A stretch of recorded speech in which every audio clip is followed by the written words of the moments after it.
Olá pessoal, mais uma vez estamos juntos com a bela língua portuguesa. Hoje falaremos acerca de alguns recursos de que dispomos para embelezar, para enriquecer nossos textos. Primeiro deles é a catacrese. O que é a catacrese? É aquele sentido figurado que acabou se oficializando na sociedade, todos utilizam por não haver um termo mais apropriado. Por exemplo, dente de alho. É um sentido figurado, alho não tem dente, mas todos utilizam por não haver um termo mais apropriado para isso. Dá uma olhadinha na figura na sua telinha. O que essas pessoas estão fazendo? Estão entrando num barco, estão embarcando. Embarcar quer dizer entrar em um barco. Dá uma olhadinha na segunda figura. O que elas estão fazendo?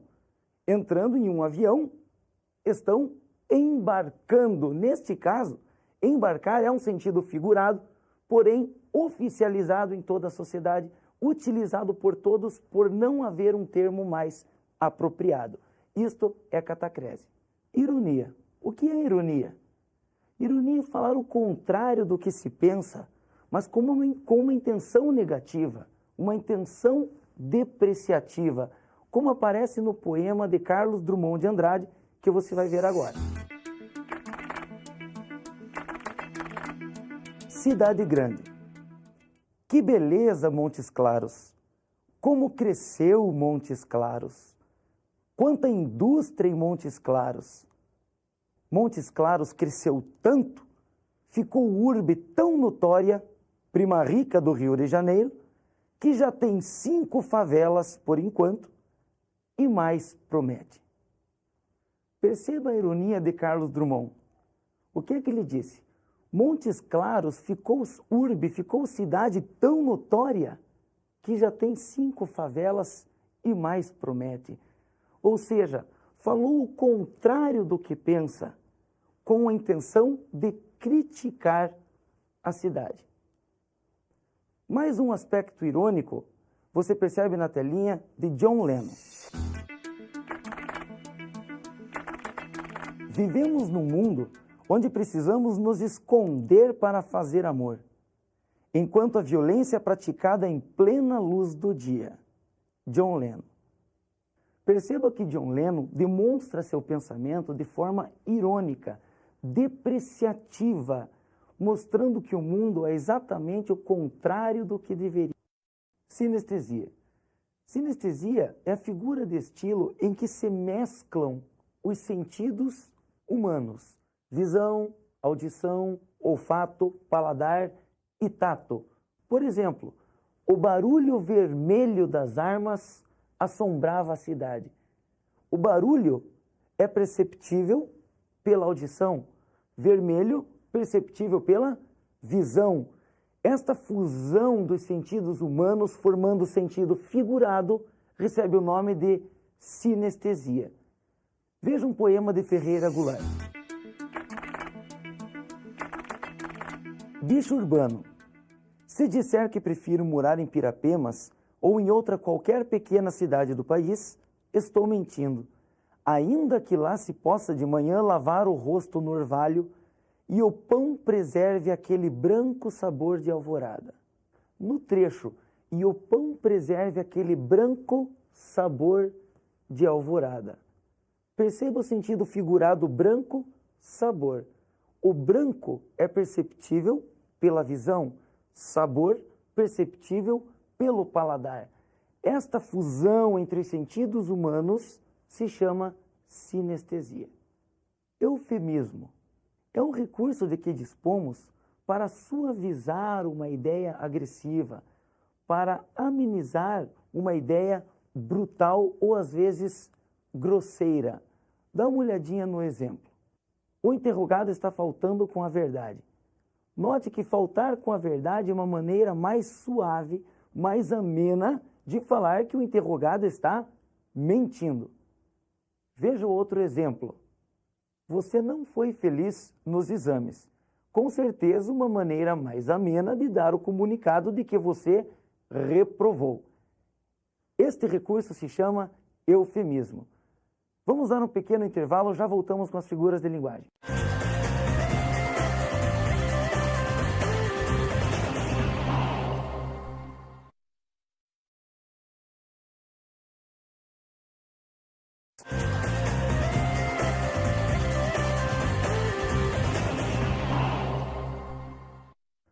Vamos a mais uma figura de linguagem, a mais uma figura de estilo, a hipérbole.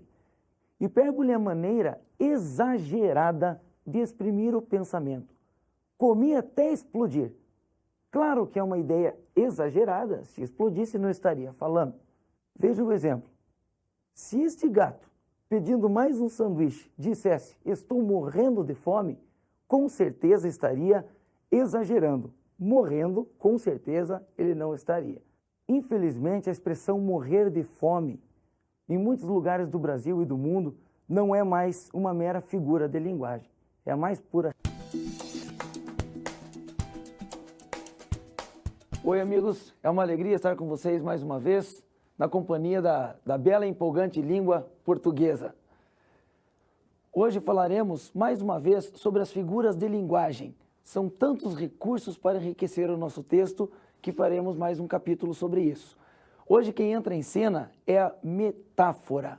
Ocorre a metáfora quando a palavra assume um sentido não usual, assume um sentido figurado por força de uma comparação.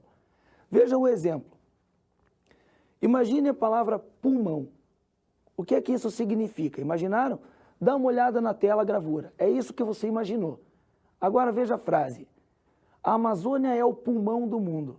Percebe-se que a palavra pulmão não está em seu sentido usual, como você viu na gravura. Está no sentido não usual, num sentido figurado por força de uma comparação. É como se a Amazônia fosse o pulmão do mundo, certo? Isso é metáfora. Vê mais um exemplo ali. Imagine agora a palavra-chave. Isso que você imaginou é o sentido usual, é o sentido real, denotativo.